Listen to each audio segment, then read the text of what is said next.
오늘 우리가 읽을 세 번째 말씀은 사도행전 22장 27절에서 29절입니다. 신약 성경 사도행전 22장 27절에서 29절입니다. 부대장은 바울에게 와서 말해보시오. 당신이 정말 로마 시민이오? 하고 물었다. 바울이 그렇소 하고 대답하자 부대장이 나는 많은 돈을 들여 이 시민권을 얻었소 하였다.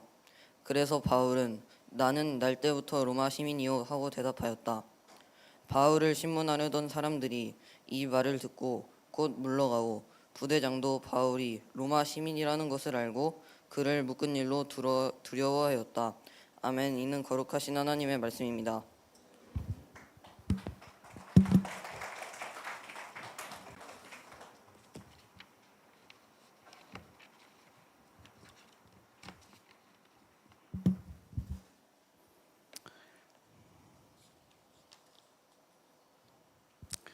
우리 2022년 우리 8월 넷째 주 우리 오순절 후 11번째 주일 예배 나오신 우리 성도 여러분들을 환영하고 축복합니다. 오늘 말씀의 제목은요. 지금 그 자리입니다. 한번 따라해 볼까요? 지금 그 자리. 그래요. 네, 오늘 지금 여러분들이 앉아 있는 자리, 그 자리부터 이제 시작을 하겠습니다. 여름이 지나가고 있습니다. 좀 날씨가 좀 풀리는 것 같나요? 전혀 아니죠. 어저께도 기절하는 줄 알았습니다. 너무 더워서. 자, 여름에 건강을 유지하는 좋은 방법들이 뭐가 있나요? 물 많이 마시고, 휴식 많이 취하시고, 그리고 좋은 과일들 먹는 거겠죠. 네. 자, 여러분들은 이번 여름에 과일 많이 드셨습니까? 어떤 과일, 무슨 과일 좋아하세요? 여름 과일, 네, 수박, 또 자두, 또 복숭아, 또 씨앗. 수박, 또 시원이, 자두, 포도, 이제 포도 이제 좀 이제 나오겠죠. 네, 오늘 그래서 이제 오늘은 과일 게임을 준비를 했습니다. 순간 포착 과일 게임입니다. 지나가는 과일이 딱 지나갈 건데요. 우선 너무 쉽기 때문에 첫 번째는 유치부만 맞출 수 있습니다. 두 번째는 우리 초등학교까지 맞출 수 있습니다. 그리고 세 번째는 어른들이랑 중등부까지 맞출 수 있으니까 눈으로만 보고 말은 아껴주세요. 자, 1번입니다. 자, 1번 과일 게임입니다.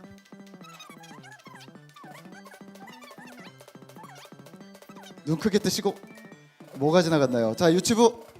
네, 아니 유치부. 뭐? 배? 네. 또. 자, 두 번째. 또 한 번 더 보세요. 네. 참외. 그래요. 네. 유치부. 네. 다 두 번째입니다. 네. 지나가 버렸어요. 네. 자. 볼 수 있어요? 네.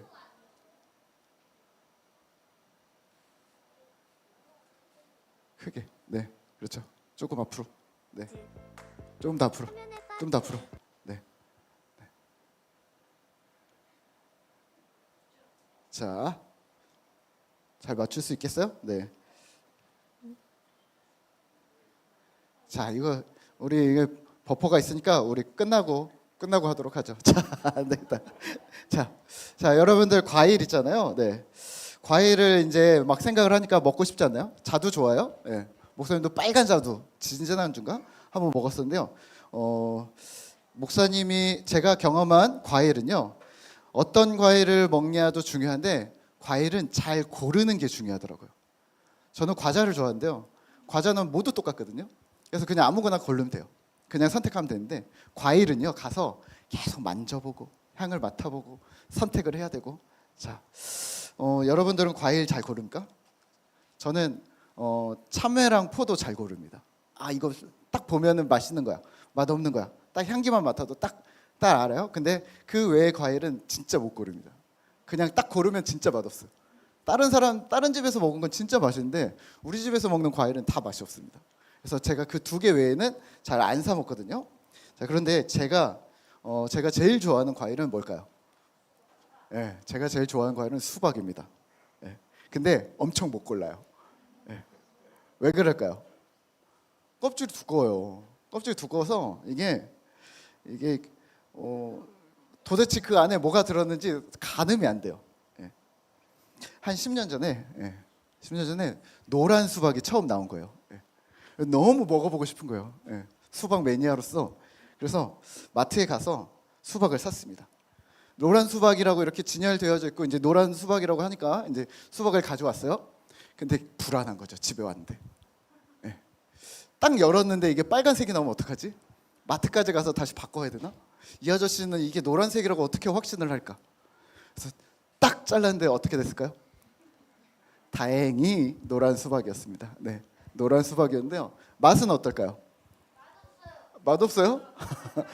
제가 먹었을 맛없는 걸 골랐나 보네요. 제가 먹었을 때는 빨간 수박이랑 똑같은 맛이었습니다. 그래서 야 신기하다. 색깔만 다른데 맛이 이렇게 똑같아? 그랬었습니다. 네. 자 그런데요. 이런 거죠. 빨간 수박을 고르든 노란 수박을 고르든 저는 집에 와서 칼을 대기 전까지 좀 두려움이 있습니다. 아 이번 맛없으면 어떡하지? 옛날에 제가 어렸을 때는 수박을 따줬거든요. 삼각형으로. 그래서 시장에서 확인을 하고 들고 올 수가 있었는데 지금 그런 게 없거든요. 믿을 수가 있어야죠. 그래서 실패를 한 적이 너무 많습니다. 항상 과일들 대부분 중에 수박은 저에게 너무 좋아하는 과일이지만 불안함을 주는 과일입니다. 겉만 보고 속을 알 수가 없기 때문입니다. 우리의 인생도 마찬가지 아닐까요? 겉으로 보이는 현상만 봐서는 과연 어떤 결과를 가져올지 또 어떤 의미가 있는지 가늠이 안 됩니다. 그래서 인생이 항상 불안한 거죠. 좋을 때도 불안하고 좋지 않은 어려움이 있을 때도 마음이 또 괴롭고 이건 모든 사람이 겪는 숙제, 과제라고 이야기를 하는데요. 철학자 쇼펜하우어는 존재론적 고통이라고 말을 했습니다. 자, 오늘 우리가 읽을 이 사도행전 22장은요. 이 사도 바울이 정말 대단한 사람이라고 생각하게 만듭니다. 개인의 만족이나 또는 개인의 위기와 같은 이런 어떤 존재론적 고통에도 불구하고 사명을 감당했기 때문입니다. 자, 오늘 사도행전은요. 22장은 3차 전도 여행을 마치고 예루살렘으로 돌아가는 바울의 종착지였습니다. 만나는 모든 사람들이 이렇게 얘기를 해요. 사도 바울, 예루살렘에 가지 마세요. 위기와 환란이 기다리고 있습니다. 죽을 수도 있습니다. 라고 모두가 말렸습니다. 하지만 바울은요, 사명을 따라서 오늘 예루살렘에 왔고요. 예루살렘에 도착해서 오늘 궁지에 몰렸습니다. 유대인들이 폭동을 일으킬 것 같습니다. 그리고 로마 천부장은 바울을 급하게 체포해서 가둬둡니다. 그리고 오늘 우리가 읽은 사도행전 22장에서는요.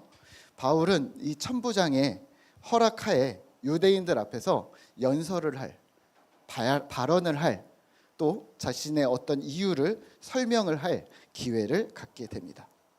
자, 상상을 한번 해보세요. 사람들이 쫙 모였어요. 다 화가 난 상태예요. 다 나를 향해 화가 난 상태인데 이제 여기서 두 가지를 사도 바울이 이야기를 합니다. 첫 번째 이야기는 이렇습니다. 바울이 이렇게 얘기합니다. 나 바울은 철저한 유대인입니다. 태어난 지 8일 만에 할례를 받았고요. 자, 8일 만에 할례를 받았대요. 무슨 말이에요? 우리 하을이가 지금 거의 100일이 넘었어요. 그렇죠? 예. 그런데도 요만해요. 그렇죠? 예. 8일이면 얼마나 할까요? 요만해요. 근데 그때 할례를 받았대요. 예. 할례를 8일 만에 받았고 부모님의 믿음도 있고 약간 포경수술 비슷한 거예요.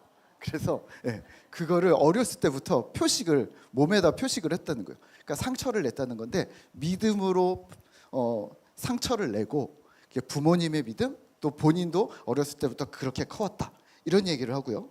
이스라엘 족속 베냐민 지파 또 길리기아 다소라는 곳에서 태어났습니다. 그런데 한번 생각을 해보세요.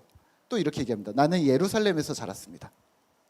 랍비 가말리엘의 문화의 제자로서 바리새인이 되었습니다. 신앙심이 깊고 유대인들에게 존경받는 사람들이었습니다. 자, 바리새인이 어떤 사람일까요? 우리는 교회에 있으니까 바리새인 나쁜 사람이야 이렇게 생각하는데 바리새인은 이런 느낌이에요. 그들에 따르면 신앙심이 깊은 권사님, 장로님 정도로 생각하시면 좋을 듯해요. 이들은 신앙심이 아주 깊었는데요. 옛날이니까 아주 이 열심으로 예수 믿는 사람들을 붙잡아서 감옥에 가두거나 형벌을 가해서 죽이기까지도 했었습니다. 바울은 다메섹에서 예수님 만난 얘기를 합니다. 자신 앞에서 막 화낸 사람들을 앞에서 이렇게 얘기합니다. 내가 아주 먼 다메섹까지 가서 예수 믿는 사람들을 잡으러 가는 중이었습니다. 근데 갑자기 빛이 비추었고 나는 앞을 볼 수가 없게 됐고 땅에 엎드러져 있는데 소리가 들렸어요. 사울아 사울아 내가 왜 나를 핍박하느냐. 주님 누구십니까? 나는 네가 핍박하는 예수다. 너는 앞을 보지 못하게 될 것이고 하지만 아나니아라는 선지자를 찾아가 기도를 받으면 다시 앞을 볼 수 있게 될 거야. 바울이 어떻게 했을까요? 아나니아를 찾아갔습니다. 그리고 눈을 뜨게 되었고 그를 통해서 예수님의 복음을 전해 듣게 됩니다. 그리고 사도 바울은 복음을 전하는 사도가 되었습니다 라고 이야기합니다. 바울은 오늘 이 화가 난 유대인들 앞에서 이 이야기를 하는 거예요. 내가 어떻게 예수 믿었는지 알아? 이렇게 예수님 믿게 됐어. 그래서 이렇게 얘기합니다. 같이 한번 읽어볼까요? 앞에 있는 글을 같이 읽겠습니다. 시작. 나는 부활하신 예수를 만나기 전까지 기독교의 핍박자였습니다. 하지만 나는 다메섹에서 예수님을 만났습니다. 그리고 나는 십자가를 전하는 예수를 전하는 전도자가 되었습니다. 우리는 들을 때 와 좋다 멋있다 이런 생각을 하는데요. 유대인들은 어떤 생각을 했을까요? 화가 났겠죠. 존경받는 바리새인이 그걸 포기하고 예수를 전도해? 우리가 존경하는 그 직위를 무시해? 율법도 무시하는 거야? 이런 사람들에게 두 번째 이야기를 연속해서 합니다. 17절과 18절인데요. 우리 한번 같이 성경을 읽겠습니다. 같이 읽겠습니다. 돌아와서 성전에서 기도할 때 황홀한 중에 봄에 주께서 내게 말씀하시되 속히 예루살렘에서 나가라. 그들은 내가 내게 대하여 증언하는 말을 듣지 아니하리라 하시거늘. 아멘. 내가 환상 중에 주님이 이렇게 말씀하셨어요. 너는 서둘러서 예루살렘을 떠나라. 바울이 이렇게 얘기했습니다. 아니 예수님 왜요? 나는 이들이 존경하는 바리새인입니다. 유대인입니다. 스데반을 죽일 때도 내가 이 옆에 있었던 것을 이들이 다 알고 있습니다. 그러니까 그들에게 내가 이렇게 변했다고, 그랬던 내가 지금 이렇게 변했다고 이들에게 내가 복음을 전하면 유대인들이 나를 보고 돌아서지 않을까요? 라고 주님께 묻습니다. 주님이 이렇게 말씀하세요. 아니다. 이들은 복음을 받아들이지 않을 거야. 강팍한 마음을 돌이키지 않을 거야. 너는 차라리 멀리 있는 이방인에게로 가라. 21절, 22절, 23절입니다. 같이 읽겠습니다. 나더러 또 이르시되 떠나가라. 내가 너를 멀리 이방인에게로 보내리라 하셨느니라. 이 말하는 것까지 그들이 듣다가 소리질러 이르되 이러한 자는 세상에서 없애버리자 살려둘 자가 아니라 하여 떠들며 옷을 벗어 던지고 티끌을 공중에 날리니. 아멘. 유대인들이 분노합니다. 아니 무슨 소리야? 우리가 예수를 안 믿는다고 해서 개와 돼지처럼 취급받는 이방인들과 우리를 비교해? 이방인으로 우리를 대체한다고? 비교할 걸 비교해야지. 도대체 예수가 누군데 우리를 이렇게 무시해?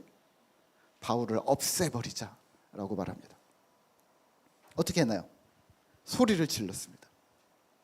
옷을 벗어 던집니다. 모래를 잡아서 하늘에 뿌려버립니다. 또 발을 땅에 차서 막 먼지를 일으킵니다. 우리 친구들도 발을 땅에 차는 거 익숙하죠? 화가 나면 집에서 어떻게 걸어요? 쾅쾅쾅쾅. 일부러 이렇게 막 걷죠? 또 먼지를 어떻게 해요? 네, 책을 막 던지고 옷을 막 바닥에 던지고 수건 벽에 던지고 막 이러죠? 네, 이런 분노를 지금 유대인들이 엄청난 분노가 화가 났단 말입니다. 깜짝 놀란 로마 군대 지휘관 천부장 1000명의 부하를 거느린 이 천부장이요 바울을 끌고 옵니다. 큰일 날 뻔했다. 그리고 왜 이런 일이 일어났는지 바울을 붙잡아서 채찍질하고 신문하라고 합니다. 군인들이 가죽군으로 바울을 묶어요. 그러자 바울이 이렇게 얘기합니다. 나는 로마 시민입니다. 로마 시민을 재판도 없이 함부로 채찍질해도 됩니까? 라고 묻습니다. 천부장이 이 이야기를 듣고 당황합니다. 그리고 바울을 함부로 하지 못합니다. 오늘 건이가 읽었었던 우리 성경 말씀 27절 부분이 바로 이 부분입니다. 오늘 이 긴박한 사도행전 22장의 내용을 묵상하면서 우리는 무엇을 기억해야 할까요? 정체성입니다. 따라해 볼까요? 정체성. 오늘 바울의 전도는요, 이방인이 아니라 유대인들을 향했습니다. 복음을 전하는데 방향은 있지만 경계는 없다는 건데요. 무슨 말이냐면 이런 거죠. 사도 바울은 이방인의 사도야. 나는 이방인에게 가야지. 그러니까 유대인에게는 복음 전하지 않아. 어떠세요? 괜찮아요? 가능할까요? 사실 말이 안 되죠. 바울은 자신을 둘러싼 유대인들에게 복음을 전합니다. 그리고 아주 그들의 마음에 정곡을 찔러 복음을 전합니다. 너희는 정체성을 잃었어. 너희는 더 이상 하나님의 백성이 아니야. 라고 이야기합니다. 그게 로마서인 거죠. 바울은 자신의 신분이, 자신의 정체성이 어떻게 바뀌었는지 오늘 설명합니다. 나는 유대인이야. 나는 베냐민 지파야. 길리기아 다소가 어디냐면 이방 지역에서 태어난 디아스포라 유대인이야. 그러니까 나도 너희들처럼 타지에서 태어났고 힘든 시절을 보냈어. 하지만 나는 예루살렘으로 와서 성장했어. 로마 문화와 철학을 따르지 않고 유대 랍비 가말리엘 선생님 밑에 들어가서 나는 학문을 배웠어.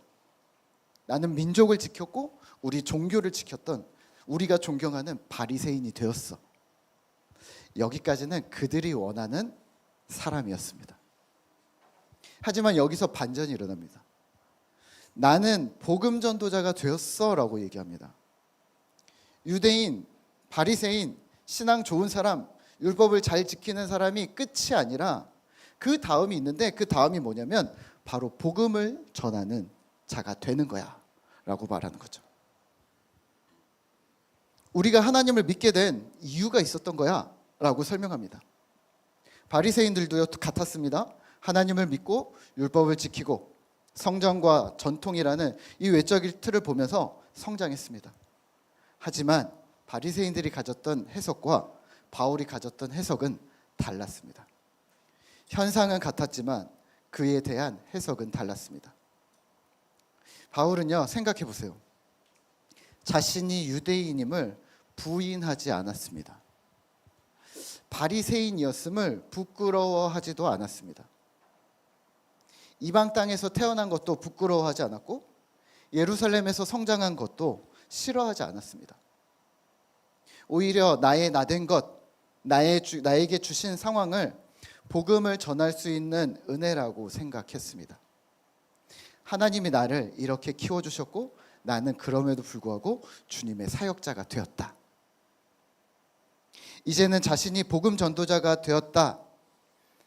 하나님을 믿는 신앙은 예수 복음으로 연결된다는 정체성을 말하고 있습니다. 그러니까 유대인들에게 이렇게 얘기하는 거죠. 거기서 머물지 말고 오히려 죄 짓는 길에 빠지지 말고 예수 복음을 받아들이고 하나님을 신실히 섬기는 업그레이드된 신분에 맞게 살아가기를 요청합니다. 오늘 우리는 어떤가요? 하나님을 믿는 신자로서 신분에 맞게 살아가고 있습니까? 바리새인들은 어떻게 보면 신앙적인 열심으로는 그들이 우리보다 더 뛰어날 수 있습니다. 그들에 비하면 우리는 의욕 없는 사람으로 비춰질 수 있습니다. 그러면 열정은 있는데 잘못 달리는 사람과 바른 길은 가고 있는데 의욕 없는 사람, 두 사람 중 어떤 사람이 나을까요? 이런 거죠. 축구 경기에서 자꾸 파울을 하는 선수가 있어요. 자꾸 우리 팀에다 골을 쏘려고 하고 자꾸 밖으로 차고 공을 자꾸 손으로 잡아요. 그럼 돼요, 안 돼요? 자, 이런 사람이 하나 있어요. 또 하나는 어떤 사람은 우리 팀인데 의욕이 없어요. 자꾸 걸어요. 우리 팀은 막 뛰어가는데 자, 공을 잡았어. 공격하고 막 올라가는데 그 친구만 한 명만 나 힘들거든. 빨리 올라갔다 와. 그러면서 걸어요. 힘들다고 자꾸 뛰다가 걷고 멈추고 인상 쓰고 발로 쾅쾅 발로 땅을 치고 여러 가지 핑계가 계속 많아요. 어저께 잠을 못 잤더니 오늘 아침에 컨디션이 안 좋아서. 자, 어떻게 될까요? 자, 1번 사람이 괜찮나요? 2번 사람이 괜찮나요? 둘 다 경기장에서 내려와야 합니다. 내가 속해 있는 그 자리에서 신분에 맞게 행동하는 것, 그걸 우리는 합당하다라고 부릅니다. 한참 전의 이야기인데요. 제가 검찰청에 통역을 간 적이 있었습니다. 조서 확인 날인을 해야 되는데 당사자가 농인이었습니다. 사무실에서 기다리는데요. 젊은 이 농아인 분이 포박이 되어서 들어왔습니다. 이렇게 두꺼운 조서를 이제 이미 조서는 썼고요. 조서를 이제 한 장씩 넘기면서 수어로 설명을 해주면서 틀린 부분이 있는지 없는지 점검을 하는 작업이었습니다. 그러니까 그 작업을 해야 되니까 저도 내용을 함께 보게 되는 거죠. 사건은 이랬습니다. 저도 이제 보면서 알게 된 건데요. 이 친구가 엄청 좋은 호텔에서 일하는 요리사였습니다. 주말 근무를 딱 마치고 끝나고 퇴근하는 길에 지하철에서 소매치기를, 남의 지갑을 가져가게 된 거죠. 이렇게 얘기해요. 자기도 모르게 습관적으로라고 해야 할까요? 그렇게 말합니다. 이 부분이 저도 이해는 안 되지만 남의 지갑을 가져갔고 신도림에서 한번, 교대역에서 두 번이나 그 상황에 그렇게 돼서 경찰에 바로 붙잡혀 재판을 받게 된 것이죠. 이 내용을 보호자인 어머니가 옆에 와서 참관하셨어요. 아들이 사실을 인정하고 검사가 이게 맞냐 틀리냐 맞습니다 하고 지나가고, 그리고 인정하면 지장을 찍고, 어머니로서는 이 모습을 보면서 가슴 아픈 내용을 보면서 마무리를 하셨던 거죠. 좀 긴 시간 동안 했습니다. 그리고 마지막에 인적 사항을 확인을 하는데요. 그 친구가 저랑 그때 나이가 같더라고요. 27살이었던 것 같아요. 예. 저도 그걸 보고서 마음이 좀 그랬습니다. 27살인데 나랑 동갑인데 이러고 있네. 끝나고 나오는데요. 그쪽 어머니랑 복도에서 잠깐 시간이 있었습니다. 어머니가 저에게 물으셨어요. 통역사님은 나이가 어떻게 되세요? 라고 물으셨어요. 잠깐 고민했습니다. 그리고 대답했습니다. 27입니다. 말을 엄청 아꼈죠. 내 아들이랑 나이가 같네. 그러면서 그 자리에서 앉아서 펑펑 우셨습니다. 아들이 손 씻고 기술 배워서 좋은 직장에 취직했는데 이번 사건으로 모든 걸 또 잃게 된 거죠. 그리고 그 친구가 받고 있었던 월급과 지갑과는 차이가 안 되는 건데 그렇게 된 거죠. 그때 그 어머니의 슬픈 울음을 저는 잊을 수가 없습니다. 엉엉 우시는데요. 오늘 우리를 향하신 하나님의 눈물이 그 어머니와 같다는 생각을 저는 자주 합니다. 하나님의 눈물, 그러면 우리는 그 연애 소설이나 나오는 또르르 눈물이 흐르는 하나님의 그런 똑똑 떨어지는 눈물을 상상하시나요? 저는 그 어머님의 처절한 흐느낌이 크로스됩니다. 예수를 믿고 하나님 자녀, 예수 제자라는 새로운 신분을 얻은 우리가 그에 합당한 삶을 살고 있는가? 아니면 다시 이전으로 되돌아가 버리는가? 그런 모습을 보며 하나님은 어떻게 눈물을 흘리고 계실까? 3년 전에 꿈터교회를 개척하면서 강의나 외부 섭외나 뭐 여러 가지 모임들이 섭외가 들어오면 모두 사양했습니다. 내부든 외부든 뭐 목사님이든 일반이든 뭐 연락이 오면 모두 사양했습니다. 연락 주시는 분들에게 이렇게 얘기했어요. 제가 교회를 개척했거든요. 그래서 개척교회라서 돌볼 사람이 없어요. 저밖에 없어요. 그래서 저는 교회를 지켜야 돼요. 좀 멋있지 않나요? 교회를 지킨다. 네. 근데 그게 아니었던 거죠. 저는 이렇게 생각했던 거죠. 스스로 2년은 내가 혼자 여길 지켜야 돼 라고 생각을 했던 거죠. 근데요, 이런 질문 들지 않으세요? 교회를 사람이 돌보나 하나님이 돌보나? 목사님이 하나님은 아니잖아요. 또 교회가 신생이지 모여진 성도들이 신생은 아니잖아요. 어린아이는 아니잖아요. 꿈터교회라는 조직이 새로운 것이지 모여있는 사람들은 지금 예수 처음 믿은 사람들은 아니잖아요. 그러면 저는 왜 그랬을까요? 당시에 저는 목회자로서 교회를 내가 지키고 이 근처 주변에 내가 머물고 그게 가장 큰 책임이라고 생각을 했습니다. 그래서 다른 어떤 일, 세상에서 복음을 전하거나 더 넓은 시야로 사역을 확장하는 일에 주저하고 있었던 거죠. 내 코가 석잔데 지금 어디를 나가? 내 발등에 떨어진 불부터 꺼. 누구를 돌아봐. 여기부터 해야지. 하지만 돌아보면요, 그건 내가 해야 된다는 좁은 시야였던 거죠. 하나님이 하시는 건데 내가 할 수 있어, 내가 해야 돼라는 급박한 현실, 상황이 매몰되어서 시야가 좁아졌던 것이죠. 사실 하나님께서는 우리가 세상 속에서도 사명을 감당하고 더 넓게 복음 전하기를 원하십니다. 성도들에게는 세상에서 빛으로 살으셔라, 소금이 되어야 한다라고 설교하면서 나는 여려야, 나는 급하잖아 라고 착각하고 있었던 거죠. 현대 선교의 아버지라고 불렸던 윌리엄 캐리 선교사는 여러분들이 잘 아실 겁니다.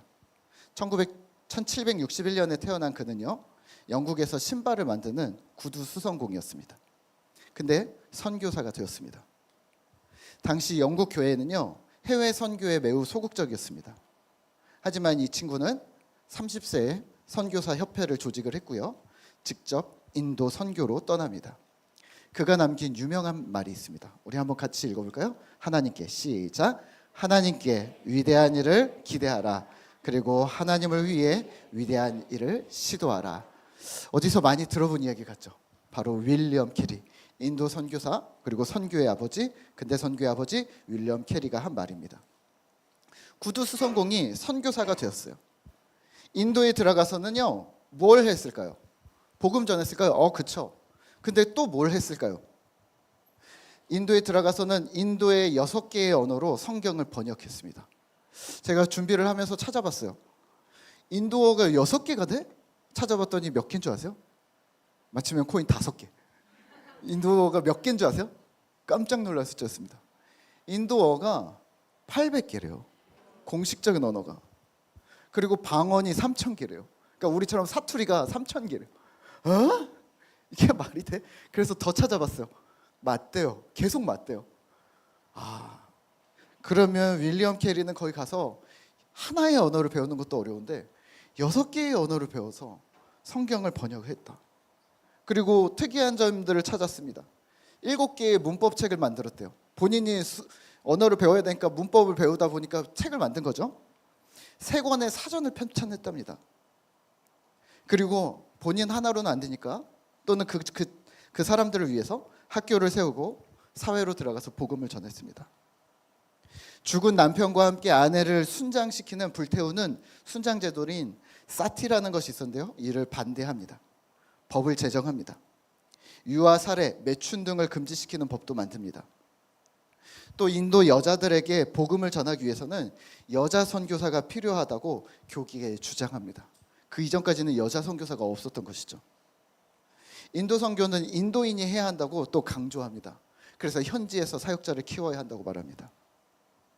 그는요, 복음을 전한다, 선교했다라고 우리는 말하지만 그는 실제 인도에 들어가, 세상에 들어가 하나님 나라를 만들어 갔습니다. 그리고 그는 스스로 인도인들에게 복음이 되었습니다. 약자들에게, 어린아이들에게, 노인들에게, 여인들에게 스스로 복음이 된 것이죠. 말씀을 맺겠습니다. 세상은 눈에 보이는 것에 주목합니다.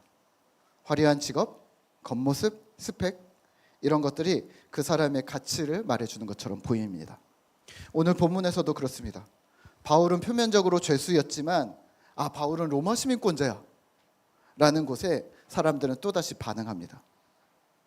하지만 바울은 자신의 설교나 간증의 근거를 세상 시민권에 두지 않았습니다. 그는 처음부터 끝까지 하나님께 부름받은 사람으로 하나님 나라 정체성을 말하고 있습니다. 오늘 우리도 우리가 누구인지, 또 우리는 어디에 서 있는지 기억하셔야 합니다. 우리가 지금 서 있는 자리, 바로 그 자리가 하나님이 보내신 사명의 자리라는 사실을 기억하시죠. 세상의 기준보다 더 중요한 것은 하늘 시민권자로서 부름받은 자의 삶을 살아가는 것입니다. 지금 우리가 서 있는 곳이, 그 자리가 작고 초라해 보일 수 있습니다. 사람들의 눈에 대단해 보이지 않을 수 있습니다. 그래도 괜찮습니다. 우리는 그 자리에서 사명자입니다. 때론 매일매일 반복되는 같은 자리, 변하지 않는 상황에 고착화되어서 길을 잃을 때도 있습니다. 하지만 그 자리가 하나님께서 우리를 부르시는 사명의 자리라면요. 또 하나님께서 우리의 눈을 들어 시야를 넓혀주시려고 여전히 원하고 계시다면요. 우리는 반응해야 하지 않을까요? 나는 연약하지만 힘이 없지만 맡겨진 자리에서 주님의 사명을 이루겠습니다 라고 고백하시죠. 현재 상황에 매몰되어 시야가 좁아지는 대신 하나님이 주신 더 넓은 사명을 바라보고 위대한 하나님을 기대하며 사명을 감당하겠습니다 라고 고백하며 도전하는 우리 꿈터교회 또 꿈터 공동체 되기를 기도하겠습니다. 우리 이 시간에는요, 우리 함께 아까 찬양했었던 베드로의 고백을 우리 함께 찬양하도록 하겠습니다.